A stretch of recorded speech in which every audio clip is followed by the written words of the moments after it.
Praise the lord. మన ప్రభువైన యేసుక్రీస్తు పరిశుద్ధ నామంలో దేవుని ప్రియులైన మీ అందరికీ వందనాలు తెలియజేస్తున్నాను. ఈ సమయమందు మనం యాకోబు రాసిన పత్రిక 5వ అధ్యాయాన్ని ధ్యానం చేసుకుందాము. పత్రిక ఈ అధ్యాయంతో ముగుస్తుంది.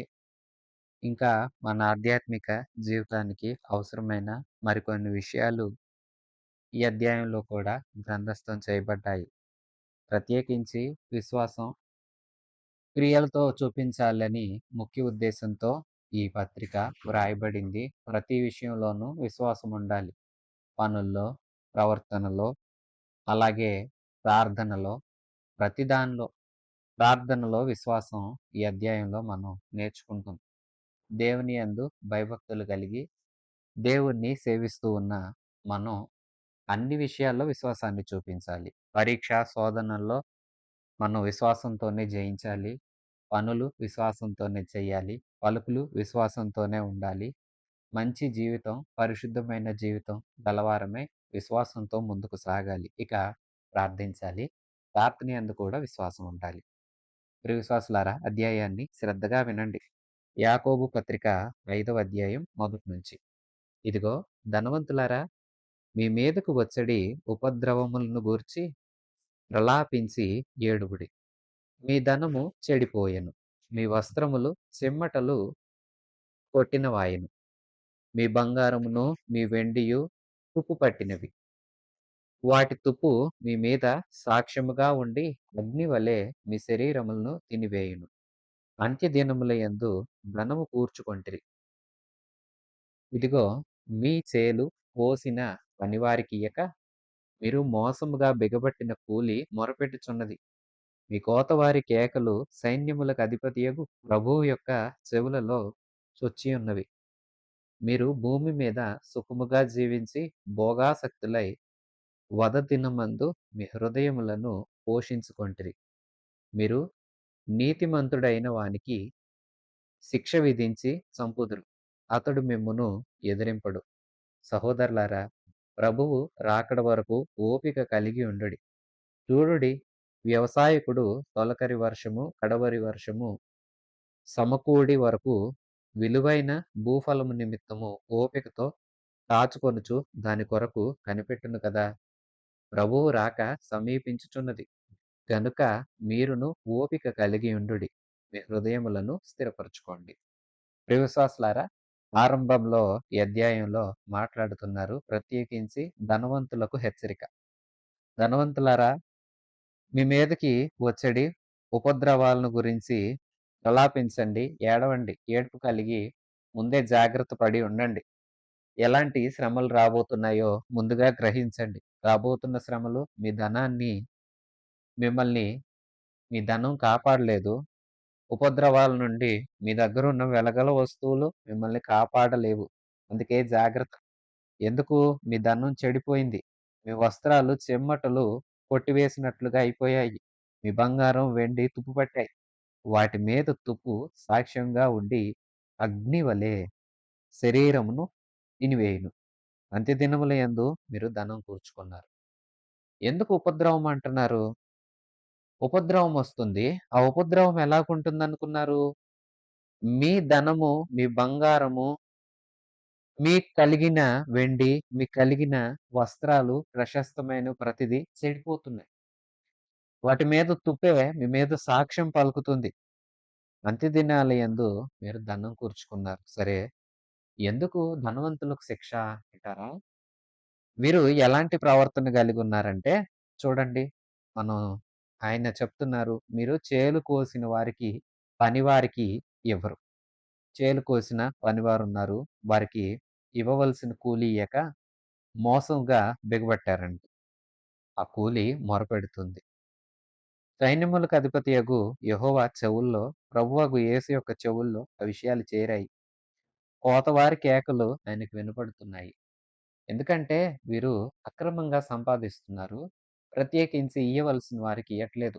బిగబట్టేశారంట. అందుకే మీ ధనం చెడిపోతుంది. మీ వెండి బంగారాలు నశించిపోతాయి. అగ్ని లాగా మీ శరీరం అంతా తినివేసే దినాలొస్తున్నాయి. ఆ దినాన మీకు మేలు కలగదు. మీ ధనం మిమ్మల్ని రక్షించదు. ఎందుకంటే మీరు భోగాల మీద ఆసక్తి చూపించారు. భూమి మీద సుఖంగా జీవించారు. వదదినమందు మీ హృదయాలను పోషించుకున్నారు. మీరు చాలా సంతోషంగా ఉంది, చాలా ఆనందంగా ఉంది అనుకుంటూ వ్యర్థమైన జీవితాన్ని జీవిస్తూ వచ్చారు. సరే, వీరి ధనం సరి అయింది. మంచిగా సంపాదించి దాన్ని దాతృత్వపు హృదయం కలిగి అక్కరలో ఉన్న పేదవారికి పంచిపెట్టి, మంచి చేసినప్పుడు ఆ విషయాన్ని మంచి కోసం వినియోగించినప్పుడు ధనం ఉంది. ఆ ధనాన్ని మంచి వాటి కోసం వినియోగిస్తే ఎంతో దీవెన. కొందరు ధనికులున్నారు. వారు ధారాళంగా పరిచర్యకు ఎంతో సహకరిస్తారు. మంచి హృదయం కలిగుంటారు. కొందరు ఎంతో ధనం ఉంటుంది. లోభి మనసు. సరే, పరిచర్య మాత్రమే కాదు, పేదవారికి, అక్కరలో ఉన్నవారికి ఇలాగసలు ఎవరిని పట్టించుకోరు. సరే, ఈ సందర్భాన్ని మనం యేసుక్రీస్తు చెప్పిన ఒక ఉపమానాన్ని జ్ఞాపకం చేసుకోవచ్చు. ధనవంతుడు, పేద లాజరు. ధనవంతుడు సుఖంగా జీవించాడు. ఊదా రంగు వస్త్రాలు ధరించాడు. ఎంతో సుఖంగా, సౌఖ్యంగా ఉన్నాడు. లాజరు అతని ఇంటి వద్దే ఉన్నాడు.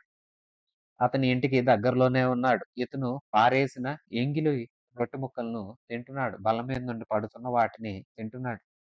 అలాగ తన జీవితాన్ని గడుపుకుంటూ అలా వచ్చాడు. అతని శరీరం కూడా బాలేదు.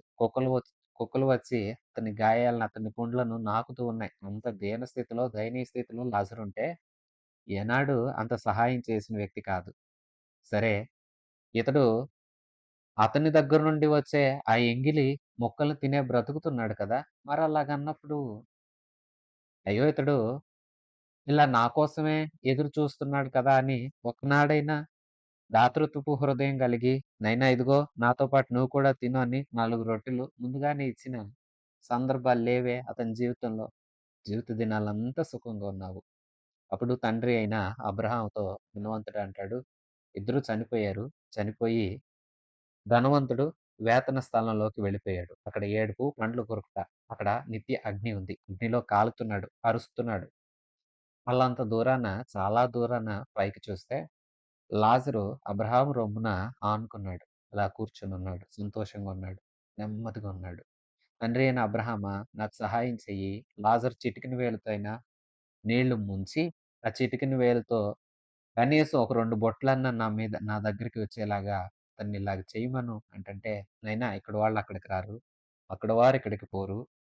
ఎక్కడి వారు అక్కడే. సువార్త అందించబడ్డం కోసం సువార్త అందించే సువార్థికులున్నారు. నీవక్కడే నీ జీవిత దినాలంతా నువ్వు సంతోషాన్ని అనుభవించావు.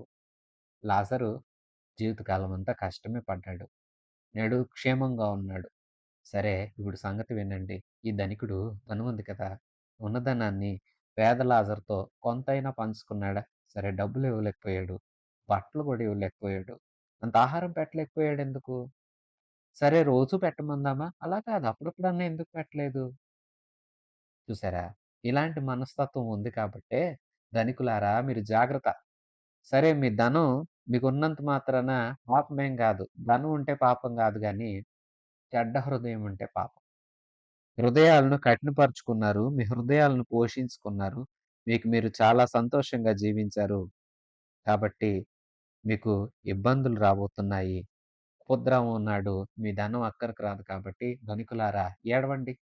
చింతపడండి. మీరు భూమి మీద సుఖంగా జీవించారు. భోగాసక్తులై ఉన్నారు. దినమందు మీ హృదయాలను మీరే పోషించుకున్నారు. నీతిమంతుడైన వానికి మీరు శిక్ష విధిస్తారు, చంపుతారు. అతడు మిమ్మల్ని ఎదిరించలేడు కదా! సహోదరులారా, ప్రభువు రాకడ వస్తూ ఉంది. దానికోసం ఓపికగా ఉండండి. ధనికులైన వారికి శిక్ష తప్పదు. సరే, ఎందుకు? ధనం ఉన్నందుకు కాదు శిక్ష. ధనముంది, మంచి హృదయం లేదు. అందుకు శిక్ష. ధనముంది, దాతృత్వపు హృదయం లేదు. అందుకు శిక్ష. ధనముంది, ధారాళంగా ఇచ్చే బుద్ధి లేదు. అందుకోసం మాత్రమే శిక్ష. అదే మంచి హృదయం గలవారైతే శిక్ష ఉండేది కాదు.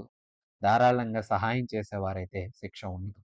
సరే, దేవుడు మిమ్మల్ని దీవించిన కొలది దేవుని పరిచర్యలోనూ మీరు సహకారంగా ఉండండి. పేదలైన సహోదరులుంటారు కదా! నిరుపేదలకి వారి అక్కరల్లో కొంతైనా మీరు సహాయపడాలని ప్రేమతో మనవి చేస్తున్నాను. అలా కాదన్నంత మాత్రం చేత ధనమైతే నిన్ను కాపాడలేదు. ఎంత ధనమున్నా దండగే. ఎందుకంటే యువకుడు మిక్కిలి ఆస్తిపరుడు చాలా సంతోషంగా వచ్చాడు. యేసు పాదాలు మ్రొక్కాడు. నాయనా నాకు పరలోక రాజ్యం చేరాలని ఆసుంది. ఏ మంచి పనులు నేనింకా చేయాలి చెప్పంటే, మంచి పనులా? అయితే ఆజ్ఞలు పాటించన్నాడు యేసు. ఆజ్ఞలా? ఏంటవి అంటే, యేసు దశాజ్ఞలు చెప్పాడు. ఇతడన్నాడు, బోధకుడా చిన్ననాటి నుండే వాటన్నింటిని పాటిస్తున్నా. ఇంకేమైనా ఉందా? అలాగంతా అంటే యేసన్నాడు, "నీ ధనం అమ్ము, పేదలకు పంచు, నీవు రా నన్ను వెంబడించు" అన్నాడు. ఆ మాట అంటే అతనికి మిక్కిలి దుఃఖాన్ని, వ్యసనాన్ని కలగచేసింది. నిట్టూర్పులు విడుచుకుంటూ, అయ్యో! ఏంటిలాగన్నాడు? ఎందుకంటే అతడు మిక్కిలి ఆస్తిపరుడు. అతని మనసు అక్కడుంది. దేవుని మాటలు జ్ఞాపకం ఉన్నాయా? నీ ధనం ఎక్కడుండునో అక్కడ నీ హృదయం ఉండునని దైవలేఖనాలు సెలవిస్తూ ఉంటుండగా, ఆ మాటలు మనం జాగ్రత్తగా తీసుకొని ధనం మీద కాదు, ప్రభువు మీద మనసు పెడితే దీవించబడతాం. ధనం ఉండటం తప్పు కాదు. మంచి హృదయం లేకపోవడమే తప్పు. సరే, మీ హృదయం ఎలాగుంది? మరో మాట, ధనమున్నా, ధనం లేకున్నా మీ హృదయం ప్రభువు పైనుంటే మీకు దీవెన. ప్రభు పరిచర్యలో మీ వంతు మీరు చేయగలిగిన అంత మీ సామర్థ్యాన్ని వినియోగించాలి. ఆర్థికంగా సహాయపడగలవా? సహాయపడు. లేదు పని చేయగలవా? పని చెయ్యి. లేదంటే సువార్త చెప్పగలవా? సువార్త చెప్పు. ప్రార్థించగలవా? ఇవేమి చేయలేను. ప్రార్థించగలనంటావా? సరే. నీకెంత ఓర్పుంటే అంత ఓపికగా ప్రార్థన చెయ్యి. ప్రభు రాకడొస్తుంది. ఆ దినాన మంచి, చెడు తేలిపోతుంది. దేవుడు తేల్చేస్తాడు. అందుకోసం మీరు ఓపికగా కనిపెట్టండి. వ్యవసాయకుడు పంట వేసి విత్తనాలు చల్లి తొలకరి వర్షం, కడవరి వర్షం సమకూడి వస్తే విలువైన పంట వస్తుందని ఎంత ఓపికగా ఎదురు చూస్తాడో, మీరు కూడా అలాగే ఎదురు చూడండి. ప్రభువు రాక సమీపంగా ఉంది గనుక ఓపిక కలిగుండండి. మీ హృదయాలను స్థిరపరచుకోండి. దేవుని మీద స్థిరపరచండి. మంచి హృదయాలు గలవారై ఉండండి. వ్యర్థమైన వాటి మీద ఆశ పెట్టుకొని, వాటి మీదే మనసుంచుకొని దేవునికి ఎన్నటెన్నటికి దూరము కావద్దు. యాకోబు పత్రిక 5వ అధ్యాయం 9వ వచనం నుంచి. సహోదరులారా, మీరు తీర్పు పొందకుండా నిమిత్తము ఒకరినొకరు సణుగు సణగుకొడి. ఇదిగో న్యాయాధిపతి వాకిట నిలుచున్నాడు. ప్రియవిశ్వాసులారా, గత అధ్యాయంలో కూడా ఈ మాటలున్నాయి. ఒకనికి విరోధంగా ఒకరు విరోధాలాడొద్దు, పోట్లాడొద్దు, మాట్లాడుకోవద్దని లేఖనాలు సెలవిచ్చాయి. ఈ అధ్యాయంలో కూడా మరొకసారి జ్ఞాపకం చేస్తున్నాడు. తీర్పు మీరు పొందకుండా ఉండాలంటే ఒకరి మీద ఒకరు సణగొద్దు. ఈవేళ ఈ మాట ఎంతన్నా చెప్పండి. గంటల సేపు సేవకులు వివరించనివ్వండి. విశ్వాసుల తీరు చాలా మట్టుకు మారటం లేదు. సణుగులు ఎక్కువైపోయాయి. సంశయాలు ఎక్కువైపోయాయి. ఒకరి మీద ఒకరు విపరీతంగా విమర్శలు చేస్తూ ఉన్నారు. ఇదన్నిటన్నిటికి దేవుడు క్షమించడు. తన సేవకుడైన మోషే మీద సొంత అన్నయ్య, అక్కయ్య అహరోను, మిరియాము వారు సణిగితేనే, వారు విమర్శగా మాట్లాడితేనే దేవుడు సహించలేదు. మోషే నా ఇల్లంతట్లో నమ్మకస్తుడు. మీరెందుకలా మాట్లాడతారని ఇరువురిని బలముగా గద్దించాడు. ఎందుకంటే సణిగితే, ఎదుటివారిని విమర్శ చేస్తే దేవుడికి నచ్చదు. దేవుని పోలికగా పుట్టినవారు అందరూ. నీవైనా, నేనైనా. నన్ను నీవు ఏమనకూడదు. నేను నిన్ను ఏమనకూడదు. ఎందుకంటే నన్నులాగా నేను నిన్ను ప్రేమించాలి. నిన్నులాగా నీవు నన్ను ప్రేమించాలి. ఒకరినొకరం ప్రేమించాలి. ఒకరిని ఒకరు దూషించకూడదు. ఒకరి మీద ఒకరు సణగకూడదు. ఎందుకంటే జాగ్రత్త, న్యాయాధిపతి వాకిట నిలుచున్నాడంట. న్యాయాధిపతి యేసే. యేసు నిలిచి నిన్ను నన్ను చూస్తున్నాడు. ఆయన చూస్తున్నాడు గనక జాగ్రత్తగుండాలి. ఎందుకంటే ఈయన న్యాయాధిపతి. ఈయన తీర్పు తీరుస్తాడు. చేసిన తప్పుని ఊరకే విడిచిపెట్టడు. అందుకే సణగొద్దు. అవసరమైతే ఎదుటివారిని మంచిగా సంబోధించండి. మరో మాట, ఒకరినొకరు ఘనపరుచుకొనండి. ఒకరికంటే ఒకరు యోగ్యులని ఎంచుకొనండి. నాకన్నా మీరు యోగ్యులని నేను, మీరు మీకన్నా నేను యోగ్యుడినని నన్ను. ఇలాగ ఒకరినొకరం చక్కగా మంచి ప్రశంసలతో ముందుకు కొనసాగించుకోవాలి. అలాగని కల్లబుల్లి పొగడ్తలు పొగుడుకోవాల్సిన అవసరం లేదు. కాకా పట్టాల్సిన అవసరం అసలే లేదు. మంచి మనస్సాక్షి కలిగి ఈ పని చేయాలని గుర్తించండి. 10వ వచనం. నా సహోదరులారా, ప్రభువు నామమున బోధించిన ప్రవక్తలను శ్రమానుభవమునకును, ఓపికకును మాదిరిగా పెట్టుకొనుడి. మీ ముందు మీకు బోధించే బోధకులున్నారు. వారు ప్రభువు నామాన మీకు బోధించినారు. వారు ప్రవక్తలు. అలాగే వారి సేవకులు. వారి కష్టాలను, వారి యొక్క అనుభవాలను మీ ఎదుట ఉంచుకొనండి. వారెలాంటి ఓర్పువంతులు, వారెలాంటి ప్రయాసపడ్డారో మీరు వారిని చూసి మాదిరిగా తీసుకొని దేవునిలో ముందుకు జాగ్రత్తగా సాగండి. 11వ వచనం. సహించిన వారిని ధన్యులనుకొనుచున్నాం గదా! మీరు యోబు యొక్క సహనమును గూర్చి వింటిరి. ఆయన ఎంతో జాలియు, కనికరమును గలవాడని మీరు తెలుసుకొని ఉన్నారు. నా సహోదరులారా, ముఖ్యమైన సంగతి ఏదనగా ఆకాశము తోడని గాని, భూమి తోడని గాని, మరి దేని తోడని గాని ఒట్టు పెట్టుకొనక, మీరు తీర్పు పాలు కాకుండునట్లు అవునంటే అవును, కాదంటే కాదు అని ఉండాలి. ప్రియ విశ్వాసులారా, మోర్పుగా ఉండండి. మీ పెద్దలను మాదిరిగా తీసుకోండి అని చెప్పి, మీరు అన్నీ సహించాలి. సహించిన వారు ధన్యులవుతారు. మీకు ఈ విషయం తెలుసు కదా! శోధన సహించిన వారు ధన్యులు. శోధనలో నిలిచి, ఆ శోధనను ఎదిరించి, అన్ని శ్రమలనేమో ఓర్పుగా భరించి, వాటిలో నుండి దేవుని సహాయంతో బయటపడాలి. శోధనలో అయితే చిక్కుకోకుండా బయటపడాలి. మరలా చెప్తున్నాను, శోధన అపవాది నుండి వచ్చేది. దాని నుండయితే తప్పించుకోవాలి. పరీక్ష, శ్రమ ఇవి ప్రభువు మనల్ని కొన్నిసార్లు పరీక్షిస్తాడు. కొన్నిసార్లు చేసిన తప్పులకు శిక్ష పడుతుంది. వీటినేమో ఓర్పుగా సహిస్తూ ముందుకు సాగాలి. శోధనలో అయితే పడకుండా జాగ్రత్త పడాలి. ఎందుకంటే మీరు జాగ్రత్తగా ఉండండి. ఓర్పు కలిగి ఉండండి. ఇక్కడ ప్రయోగించిన శోధన శ్రమ అనుభవానికి సాదృశ్యం కావచ్చు. ఎందుకంటే యోబును పేర్కొంటున్నారు చూడండి. యోబు ఎలాంటివాడు? ఊజు దేశంలో సంపన్నుడు. ఎంతో ఆస్తిపరుడు. సరే, ఎంత ఆస్తిపరుడైనా ఆరంభంలో చెప్పినట్లుగా ఇతడు ధనమున్నదని గర్వించాడా అంటే లేదు. యోబు తన జీవిత సాక్ష్యాన్ని చెప్తాడు. నేను విధవరాండ్రకు సహాయం చేశా. అనాథలను ఆదుకున్నాను. యవనస్తులు నన్ను చూసి దాక్కున్నారు. అలాగే వృద్ధులు కూడా లేచి నాకు నమస్కారాలు చేశారు. నేను గవిని దగ్గరికి వెళితేనే అందరూ భయపడేవారు. నా తీర్పు న్యాయమనేది ఎంచేవారు. ఎవ్వరు అక్కరలో ఉన్నా నా ఇంటి తలుపులు వారికి జ్ఞాపకం వచ్చాయి. ధారాళంగా నా ఇంటి తలుపులు అందరి కోసం తెరిచే ఉండేవి. ఎంతో నేను సహాయం చేసేవాడిని అంటూ చెప్పాడు. నిజమే, తను చేశాడు గనుకే చెప్పాడు. తప్పు చెప్పుంటే దేవుడు వదిలేవాడు కాదు. తను చేసిందే చెప్పాడు. సరే, ఇంత మంచి పనులు చేసిన యోబుకి శ్రమొచ్చింది. ఎలాగొచ్చింది? దేవుడు అపవాదేమో నేను యోబేంటో, అసలు యోబు నిజ స్వరూపమేంటో తేలుస్తానన్నాడు అపవాది. దేవుడన్నాడు, నాకు యోబు మీద నమ్మకం ఉంది. నువ్వేమన్నా చేసుకో. యోబు నన్ను దూషించడు. దేవునికి నమ్మకం ఉంది యోబు మీద. యోబు మీద దేవుడెంత నమ్మకం పెట్టుకున్నాడో, యోబు నమ్మకాన్ని కాపాడుకున్నాడు. మనుషులుంటారంటే కొంతమంది పెట్టుకున్న నమ్మకాన్ని కాపాడుకోలేకపోతారు. కానీ యోబైతే కాపాడుకున్నాడు. సరే, అపవాది శోధించడం మొదలుపెట్టాడు. అన్నీ లాక్కున్నాడు. ఏమీ లేకుండా చేశాడు.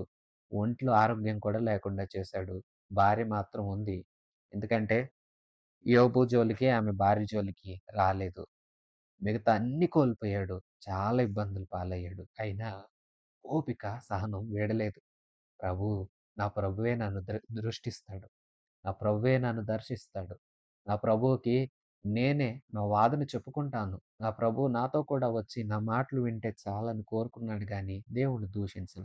ఇత ఇతని సహనం, ఇతడు ముందు చేసిన ఆ మంచి కార్యాలు అన్నీ కలిపి ఇతనికి రెండంతల ప్రతిఫలాన్ని ఇచ్చాయి కదా! అందుకే మీరు కూడా యోబులాగా సహనం కలిగి ఉండండి. అతడు ఎలాంటి జాలిపరుడో అలా జాలి కలిగుండండి. అతడు ఎలాంటి కనికరం గలవాడో మీరు కూడా అలాగే కనికరం గలవారై ఉండండి. ముఖ్యమైన సంగతి చెప్పాను. ఏమనుకున్నారు? ఆకాశం తోడని గాని, భూమి తోడని గాని, దేని తోడని ఒట్టు పెట్టొద్దు. ప్రియ విశ్వాసులారా, ఒట్టు పెట్టుకోకూడదు. అందరూ ఊరకే చెప్తారు. మా మీద ఒట్టు, మా అమ్మ మీద ఒట్టు, మా నాన్న మీద ఒట్టు అంటారు. ఒట్లు పెట్టకూడదు. ఇది తగదు. మనం ఎవరి మీద ప్రమాణాలు చేయకూడదు. ఇది మంచి పద్ధతి కాదు. అలా చేసేవారు తీర్పు పాలవుతారు. తీర్పు పాలు కాకుండా ఉండాలంటే ఒట్టు పెట్టాల్సిన అవసరం లేదు. అయితే వినండి మాట. అవునంటే అవును, కాదంటే కాదు. అంతే. అంతకు మించి అవునులే, కాదులే ఇవన్నీ తప్పుడు మాటలు. ఎందుకంటే కొంతమంది వద్దా? కావాలా? కొంతమంది వద్దు అనరు, కావాలి అనరు. వద్దులే అంటారు. అంటే అర్థం ఏంటి? కావాలని ఉంది. పేరుకేమో వద్దని చెప్తున్నా మొహమాటం. ఇలాగ ఉండకూడదు. వద్దు అన్నావా? ఇక వద్దు. దాని మీద స్థిరపడు. కావాలి, అవును అన్నావా? దానికే కట్టుబడి ఉండు. అంతే. ఇంతకు మించి వేరైన జీవితం మనలో ఉండకూడదు. ప్రియ విశ్వాసులారా, మొదటి భాగంలో ధనం విషయంలో జాగ్రత్త కలిగి ఉండాలని నేర్చుకున్నాము. తర్వాత దేవుని రాకడ సమీపిస్తుంది. ఓర్పు సహనాలు కలిగుండాలని నేర్చుకున్నాము. యోబు ఎలాగూ ఓపికగా ఉండి, జాలి, కనికరాలతో ఆ దేశంలో దేవుడిని సేవించాడో మనం అలాగే సేవించాలి. మరో విషయం ఒట్లు పెట్టుకోకండి. ఎవరి మీద ఒట్టు వేయొద్దు. మనం జాగ్రత్త పడి ఉండాలి. ఒకవేళ మాటగా ప్రమాణం చేశావా? అంటే ఒట్టేం పెట్టకుండానే నేను చేస్తానండి అన్నావా? నష్టం కలిగినా చెయ్యాలి. మాట తప్పొద్దు. జాగ్రత్త. 13వ వచనం నుంచి. మీలో ఎవనికైనా శ్రమ సంభవించినా అతడు ప్రార్థన చేయవలెను. ఎవనికైనా సంతోషం కలిగినా అతడు కీర్తనలు పాడాలి. మీలో ఎవడైనా రోగి అయ్యున్నాడా? అతడు సంఘపు పెద్దలను పిలిపించవలెను. వారు ప్రభువు నామమున అతనికి నూనె రాచి అతని కొరకు ప్రార్థన చేయవలెను. విశ్వాస సహితమైన ప్రార్థన ఆ రోగిని స్వస్థపరచును. ప్రభువు అతని లేపును. అతడు పాపాలు చేసిన వాడైతే పాప క్షమాపణ పొందును. మీ పాపములు ఒకనితో ఒకడు ఒప్పుకోండి. మీరు స్వస్థత పొందినట్లు ఒకరి కోసం ఒకరు ప్రార్థన చేయండి. నీతిమంతుల ప్రార్థన విజ్ఞాపన మనఃపూర్వకమైనదై బహు బలము గలదై ఉండును. ఏలియా మన వంటి స్వభావం గల మనుషుడే. వర్షింపకుడునట్లు అతడు ఆసక్తితో ప్రార్థన చేయగా 3:30 సంవత్సరాలు భూమి మీద వర్షింపలేదు. అతడు మరలా ప్రార్థన చేయగా ఆకాశం వర్షమిచ్చెను. భూమి తన ఫలమిచ్చెను. ప్రియ విశ్వాసులారా, మరో విషయం చెప్తున్నాడు. ఈ పత్రికలో ఇది చాలా కీలకమైన భాగం. మనం విశ్వాస సహితమైన ప్రార్థన అనే అంశంతోనే ఈ అధ్యాయాన్ని ధ్యానం చేస్తున్నాము. మీకు జ్ఞాపకం ఉందా? ఈ పత్రిక 5 రకాల విశ్వాసం నేను మీతో ఆరంభంలో చెప్పాను. పరీక్షల యందు విశ్వాసం. 2 పనుల్లో విశ్వాసం. 3 పలుకులు అంటే మాటల్లో విశ్వాస సహితమైన మాటలు మాట్లాడాలి. 4వ అధ్యాయం పరిశుద్ధతలో విశ్వాసం అంటే విశ్వాసంగా, పరిశుద్ధంగా జీవించాలి. ఇక 5వ అధ్యాయంలో ప్రార్థనలో విశ్వాసం. విశ్వాస సహితమైన ప్రార్థన. సరే, మీలో ఎవరికైనా శ్రమ కలిగిందా? ఏం చేస్తారు?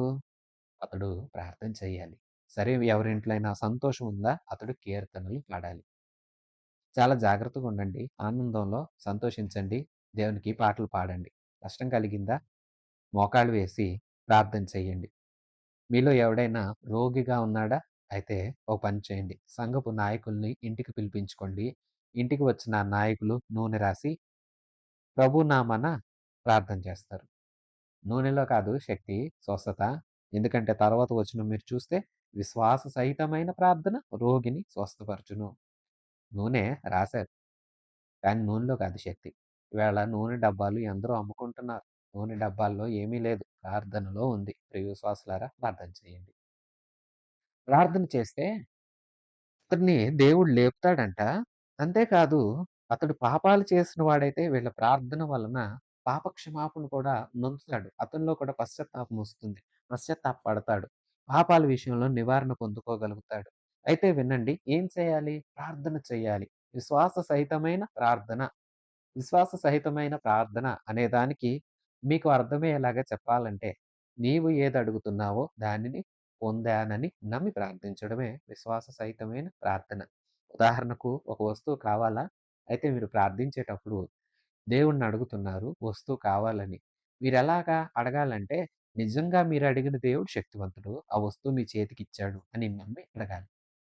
అప్పుడు ఏం జరుగుతుందంటే, నువ్వు దేవుడిని ఏ వస్తువైతే అడిగావో అది ఖచ్చితంగా నీ అనుభవంలో ఉంచుతాడు. అందుకే విశ్వాసంతో ప్రార్థించండి. ఇక్కడ ఒక వ్యక్తిని ఉదాహరణగా పేర్కొంటున్నారు. ఒకరితో ఒకరు పాపాలు ఒప్పుకోండి. మీరు స్వస్థత పొందాలంటే ఒకరి కోసం ఒకరు ప్రార్థన చేసుకోనండి. నీతిమంతుని విజ్ఞాపన మనఃపూర్వకమైనదై బహుబలము గలదై ఉంటుంది. విశ్వాసులారా, హృదయంలో ఏ పాపం లేకుండా మనిషి కూడా పవిత్రంగా ఉండి పరిశుద్ధంగా తను తాను పరిశుద్ధపరచుకొని చేతులెత్తి ప్రార్థిస్తే ఖచ్చితంగా ప్రార్థనకు జవాబు వస్తుంది. హృదయంలో పాపముండి ప్రార్థన చేస్తే జవాబు రాదు. నీతిగా ఉండాలి. నిజాయితీగా ఉండాలి. అడిగేదేదో స్పష్టంగా, నమ్మకంగా అడగాలి. నీతిమంతుని ప్రార్థనకు చాలా బలముందంట. ఒక వ్యక్తిని చూపిస్తున్నారు. ఎవరంటే ఏలియా. ఏలియాని గురించి ఇలాగ రాశారు. ఏలియా మనలాంటి స్వభావం గల మనిషే. మీరనుకుంటారేమో ఏలియా అంటే గొప్ప భక్తుడండి. ఏలియా అమ్మో! అగ్ని రథాల పైన కొనిపోబడ్డాడు. ఎంతో గొప్పవాడు అంటారా? అయితే యాకోబు అంటున్నాడు, నిజమే అతడు కొనిపోబడ్డాడు. నిజమే అతడికి అలాంటి కృపలున్నాయి. అయితే వినండి, అతడు ముందు మనలాంటి మనిషే. మనలాంటి మనిషే. కానీ అతడు ఎలా ప్రార్థన చేశాడంటే, వర్షింపకుండునట్లు ఆసక్తితో ప్రార్థన చేశాడంట. అహబు రాజు దగ్గరికెళ్ళి, రాజా, ఎవని సన్నిధిని నేను నిలిచి ఉన్నానో, ఆ జీవము గల యెహోవా తోడు, నేను చెప్పే వరకు వర్షమైనా, మంచైనా ఆకాశం నుండి కురవదు అని వెళ్ళాడండి. ఎందుకంటే, నమ్మకంగా నేనడిగింది నా దేవుడు చేస్తాడని ప్రార్థన చేశాడు. ప్రార్థన చేశాడు, ఎళ్ళాడు. రాజు దగ్గరికెళ్ళాడు. వాన పడదని చెప్పేసాడు. ఇతని విశ్వాసం ఎంత గొప్పదంటే, ఇతడు చేసిన ప్రార్థనకు దేవుడు కూడా జవాబిచ్చాడు. నిజంగానే 3.5 సంవత్సరాల పాటు ఆ దేశంలో మంచైనా, వర్షమైనా కురవలేదు. నీరు లేదు. నీరెండిపోయింది. ఆహారం లేదు. కరువొచ్చేసింది. ఎంతో ఇబ్బందులు. ఏం చేయాలన్న పరిస్థితులు. అలాంటి స్థితిగతుల మధ్యకు వెళ్ళిపోయిన పరిస్థితుల్లో 3.5 సంవత్సరాల తర్వాత మరలా ప్రార్థన చేస్తున్నాడు. దేవా! వర్షం కావాలి. వర్షాన్ని కురిపించు. ఎంత ఆసక్తితో చేస్తాడంటే, తన సేవకుడిని మెరక మీదకెళ్ళు, ఎళ్లి చూడు మేఘాలు కనిపిస్తున్నాయేమో 6 సార్లు తిరుగుతాడు. ఏం కనిపించలేదండి అని చెప్తాడు. అయ్యో! నేను ఎన్ని సార్లు ప్రార్థన చేయాలి? మేఘం కూడా రాట్లేదా? సర్లే ప్రార్థన లేదు, ఏం లేదు అనకుండా ఏడోసారి కూడా ప్రార్థన చేశాడు. ఏడోసారి తన సేవకుడిని ఎళ్లి చూడమంటే చూస్తే సేవకుడొచ్చి చెప్పాడు, యజమాని అరచెయ్యంత చిన్న మేఘం కనిపిస్తుంది. అంతే. ఏలియా విశ్వాసం ఎంత గొప్పదంటే, వేగంగా అహాబు రాజు దగ్గరికెళ్ళి, రాజా తొందరగా ఇక్కడి నుండి ఎళ్ళిపో. విస్తారమైన వర్షం రాబోతా ఉందన్నాడు. ఇక అహాబు రాజు నమ్మాడో, లేదో, తడువు చేశాడో, మొత్తానికి ఏం జరిగిందో గాని, ఏలియా మాట, ఏలియా ప్రార్థన నిజంగా విశ్వాస సహితమైనది. అతడన్నట్లుగానే అరచెయ్యంత మేఘమే, కానీ కురిసిన వర్షం మోపైన వర్షం. ఇతడు నమ్మకంగా ప్రార్థన చేశాడు. మనలాంటి మనిషే. నీవు నేను ఏలియా లాంటి మనుషులమేనంట. మనం కూడా ప్రార్థించవచ్చు. ఆనాడు ఏలియాకు కార్యాలు చేసిన దేవుడే ఇతని విశ్వాసాన్ని బట్టి అడిగిన మన పక్షాన కూడా కార్యాలు చేయగల సమర్థుడు. నాడు, నేడు, రేపు ఏకరీతిగా ఉన్నవాడు మన ప్రభు. మారలేదు. మార్పు నొందలేదు. ఆయన శక్తి సామర్థ్యాలు తరిగిపోలేదు. నాడు చేసిన దేవుడు నేడు చేయగలడు. నీవు అడగాలి. విశ్వాసంతో అడుగు. బలముగా అడుగు. మనసారా అడుగు. పట్టుదల కలిగి అడుగు. పట్టు విడవక అడుగు. విశ్వాసంతో అడుగు. నమ్మి అడుగు. నువ్వు అడుగుతున్నది చాలా గొప్ప దేవుడిని. ఆయన ఎంత శక్తివంతుడంటే, భూమి, ఆకాశం, సర్వ సృష్టి కలుగుగాక అంటే కలిగాయి. నోటి మాటతోనే కలిగాయి. ఆయన వాక్కుకి అంత శక్తి ఉంది. ఆయన నిన్ను, నన్ను స్పష్టంగా చూస్తూ ఉన్న దేవుడు. మనమేంటో ఆయనకి సమస్తం తెలుసు. మన స్థితిగతి, మన హృదయం అంతా ఏంటో ఆయనకి తెలుసు కాబట్టి, ఈ మహాదేవుడిని నీవు మంచి మనస్సాక్షితో వేడుకో. నిశ్చయముగా అడుగు. నువ్వు బలమైన కార్యాలు పొందుకోగలుగుతావు. ప్రార్థించు. విశ్వాసంతో ప్రార్థించు. విసుగక ప్రార్థించు. పట్టుదల గలవారై ప్రార్థించండి. మెలకువ కలిగి ప్రార్థించండి. విడవక ప్రార్థించండి. ఆసక్తితో ప్రార్థించండి. యేసుక్రీస్తు ప్రభువు లోకాసువార్తలో ఉపమానం చెప్తారు. ఒకని ఇంటికి అర్ధరాత్రి వేళ స్నేహితుడొచ్చాడు. అయితే ఇతడు ఏమి వండి పెట్టలేని స్థితి. అతని ఇంటికి ఎదురుగా స్నేహితుడున్నాడు. స్నేహితుడు ఇంటికెళ్ళాడు. తలుపు తట్టాడు. స్నేహితుడా, నా ఇంటికి అతిథొచ్చాడు. దయచేసి రొట్టెలివ్వు అంటే లోపల నుండి స్నేహితుడన్నాడు, అలా కాదు. నేను, నా పిల్లలు, నా భార్య పడుకున్నాం. నేనిప్పుడు ఇవ్వలేను. వెళ్ళిపో అంటే, ఇతడు స్నేహితుడు కదా! ఛీ! నా ఫ్రెండ్ ఇలాగ అంటాడా? అని కోపంగా ఎళ్ళిపోకుండా మరలా అడిగాడు. అడిగాడు. అప్పుడు ఆ స్నేహితుడే లేచి రొట్టెలిచ్చాడు. తీసుకెళ్ళి అతిథికిచ్చాడు. ఏమి నేర్పిస్తున్నారు యేసుప్రభు అంటే, స్నేహితుడినే మాటి మాటికి అడుగుతాం కదా! సిగ్గుపడం కదా! మరి దేవుని దగ్గర సిగ్గుపడతామా? అడగటానికి విసిగిపోదామా? అలా విసుగొద్దు. మరో ఉదాహరణ చెప్తారు ప్రభు. ఒక పేద విధవరాలుంది. ఆ ఊర్లో ఒక న్యాయాధిపతి ఉన్నాడు. చాలా కఠినాత్ముడు. ఎవ్వరిని పట్టించుకోడు. ఎవరిని లెక్క చేయడు. దైవ భయం కూడా లేని వ్యక్తి. అలాంటి వ్యక్తి దగ్గరికి ఎవరెళ్ళాలన్నా, అయ్యో! వాడు మూర్ఖుడు. పనేం చేయడు అనుకుంటారు. కానీ ఈ విధవరాలంట మాటి మాటికి వెళ్లి అడుగుతుందంట. అమ్మో! ఈమె గోడు చూడలేకైనా కార్యం చేద్దాం. ఈమె అడిగిన దానికి సంతకం పెట్టేద్దామని ఎందుకు ఈమె 10 సార్లు ఎళ్లి అడిగితేనే పాపం పేద విధవరాలు కదా! అంతటి కఠినాత్ముడికే జాలేసిందే. పరలోకపు తండ్రికి జాలి కలగదా? విసుగక ప్రార్థించండి. అలసిపోక ప్రార్థించండి అని చెప్పడానికి యేసు ప్రభు ఆ ఉపమానాలు చెప్పారు. నేను ప్రార్థించగలిగితే పొందుకోగలుగుతాం. అడగలేకే చాలామంది ఏమి అందుకోలేకపోతున్నారు. నీవు అడుగు తప్పకుండా పొందుకుంటావు. ఏలియా అడిగాడు. ఏలియా అడిగినవి మామూలు విషయాలు కాదు. యేసయ్యా వాన పడొద్దు అన్నాడంతే. ప్రార్థన చేశాడు. రాజు దగ్గరికెళ్ళాడు. పడదన్నాడు. పడల. యేసయ్యా వాన పడాలయ్యా అన్నాడు.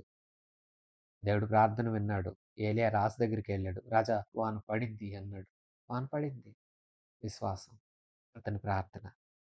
మీకు కూడా ఆరోగ్యం బాలేదా? ప్రార్థించండి. నలుగురు చేరి ప్రార్థించండి. ముగ్గురు చేరి ప్రార్థించండి. సంఘపు పెద్దలను పిలిపించుకోనండి. ఇళ్లకు సేవకుల్ని, నాయకుల్ని ఆహ్వానించుకోనండి. ప్రార్థన చేయించుకోండి. అలాగే మీరు కూడా ఒకరితో ఒకరు పాపాలు ఒప్పుకోండి. మంచి విషయాలన్నీ మంచి చెడు పంచుకోనండి. ప్రార్థన చేసుకునండి. మంచి విషయాలు బోధించుకోండి. ఒకరితో ఒకరు మంచి సహవాసం గలవారై ఉండండి. మరో మాట, ప్రార్థన మాత్రం మానకండి. ప్రతిరోజు ప్రార్థన చేయండి. ఇతరుల కోసం ప్రార్థన చేయండి. మీ అక్కర్ల కోసం కూడా ప్రార్థించండి. మరో మాట, విశ్వాసంతోనే ప్రార్థించండి. విశ్వాసం లేకుండా ప్రార్థన చేస్తే జవాబు రాదు.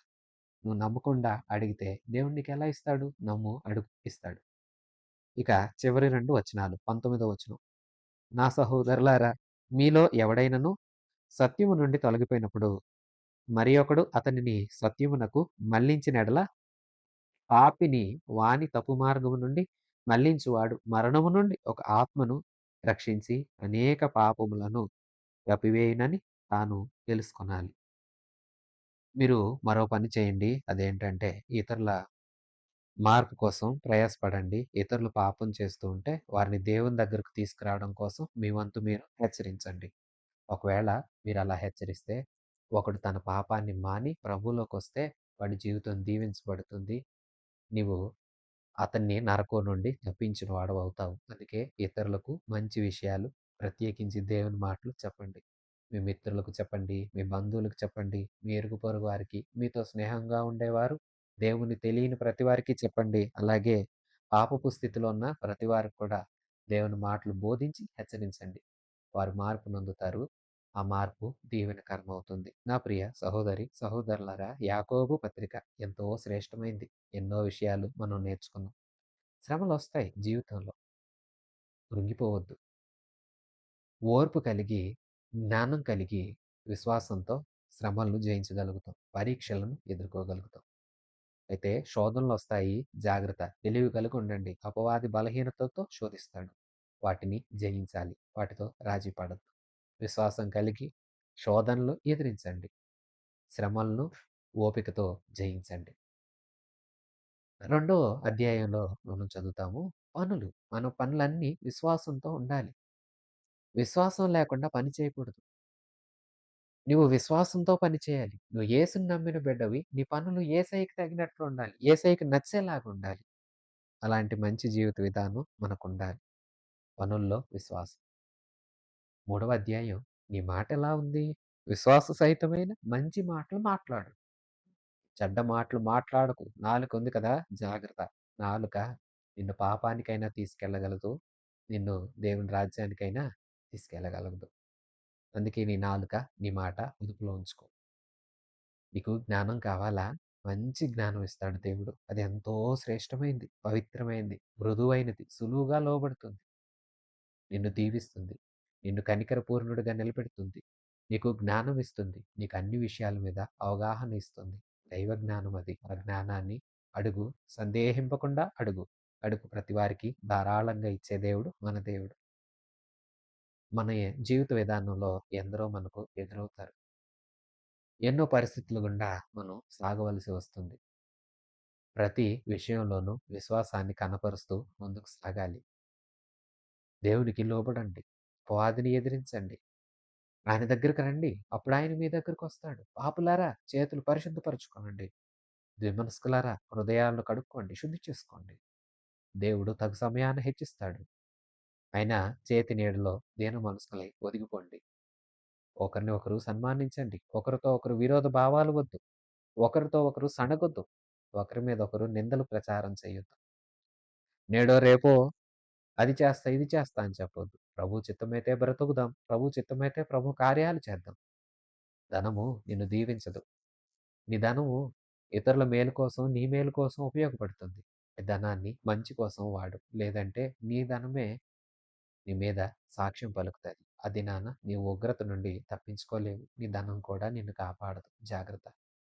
ప్రార్థన చెయ్యి. విశ్వాసంతో చెయ్యి. ఎవరి మీద ఒట్టు పెట్టొద్దు. అలాగే నీ సహోదరులను ప్రేమించు. విశ్వాస సహితమైన ప్రార్థన చెయి. ప్రభువుని ప్రేమించు. ప్రభువుని నమ్మి, ఆయన శక్తిని నమ్మి, నీ అక్కర్లేంటో చెప్పు. అవి నీకిస్తాడని నమ్మి ప్రార్థించు. నీవు దీవించబడతావు. నీ ఇరుగు పొరుగు వారికి దేవుని మాట చెప్పు. వారు దేవునిలోనికి రావాలి. అందరూ దేవునిలో దీవించబడాలి. ప్రియ విశ్వాసులారా, ఈ యాకోబు పత్రిక మనకు నేర్పిస్తుంది. ఈ పత్రిక యొక్క మూలవచనం క్రియలు లేని విశ్వాసం మృతం. మనకు విశ్వాసం ఉంది. అది పనుల్లో కూడా కనిపించాలి. అంటే మన జీవిత విధానం అంతా ప్రభువుని నమ్మాం. నమ్మిన ప్రభువుని పోలి నడవాలి. నా ప్రియ సహోదరి, సహోదరులారా, పత్రిక అంతా విన్నారు కదా! మరి మీరు ఎలా జీవిస్తున్నారు? విశ్వాసంతో క్రియలు చేస్తున్నారా? నోటి మాటల వరకే దేవుడు, నోటి మాటల వరకే భక్తి, నోటి మాటల వరకే విశ్వాసం ఉందా? మీ భక్తి, మీ విశ్వాసం ఈ సమస్తం కార్యాలలో మీరు కనపరచాలి. ప్రభువు రాబోతూ ఉన్నాడు. ఆయన రాక సమీపంగా ఉంది. ఆయన వస్తాడు. తన వారందరినీ తీసుకువెళతాడు. తన వారెవరో వారు ఆయనలాగా పని చేస్తారు. ఆయన ఎలాంటి క్రియలు చేస్తాడో అలాంటి క్రియలు చేస్తాడు. నువ్వు యేసయ్యకు పోలిన బిడ్డగా, యేసయ్యను పోలిన బిడ్డగా ఆయన పనులు చేసే ఆయన బిడ్డగా ఉన్నావా? సాతాను బిడ్డగా లోకపు క్రియలు, పాపపు క్రియలు జరిగిస్తున్నావా? నేడే దేవుడు వస్తున్నాడు అని సిద్ధపాటు కలిగి మంచి క్రియలు చెయ్యి. విశ్వాసంతో క్రియ చెయ్యి. నీ విశ్వాసం క్రియలలో చూపించు. ప్రార్థనలో విశ్వాసం చూపించు. నీ మాటల్లో విశ్వాసం చూపించు. నీ పనుల్లో విశ్వాసం చూపించు. నీ పరిశుద్ధతలో విశ్వాసాన్ని చూపించు. నీవు ఎదుర్కొనే ప్రతి పరిస్థితిలోనూ నీ విశ్వాసాన్ని చూపించు. విశ్వాసం మనల్ని రక్షిస్తుంది. విశ్వాసం మనల్ని విజయ పదంలో నడిపిస్తుంది. విశ్వాసంతోనే దేవుని చేరగలుగుతాం. విశ్వాసంతోనే దేవుని కోసం ఎదురు చూద్దాం. ప్రభువు వస్తాడు. ఎదురు చూస్తున్న వారందరినీ, ఆయనకిష్టలుగా జీవిస్తున్న వారందరినీ తీసుకువెళతాడు. మరి ప్రభువు రాకడకు ప్రభువే మనందరినీ సిద్ధపరచునుగాక. ఆమేన్. మన ప్రభువైన యేసుక్రీస్తు కృప, తండ్రి అయిన దేవుని పరమ ప్రేమ, పరిశుద్ధాత్మ దేవుని సన్నిధి సహవాసం మనందరికీ సదాకాలం తోడై ఉండి నడిపించునుగాక. ఆమేన్. God bless you.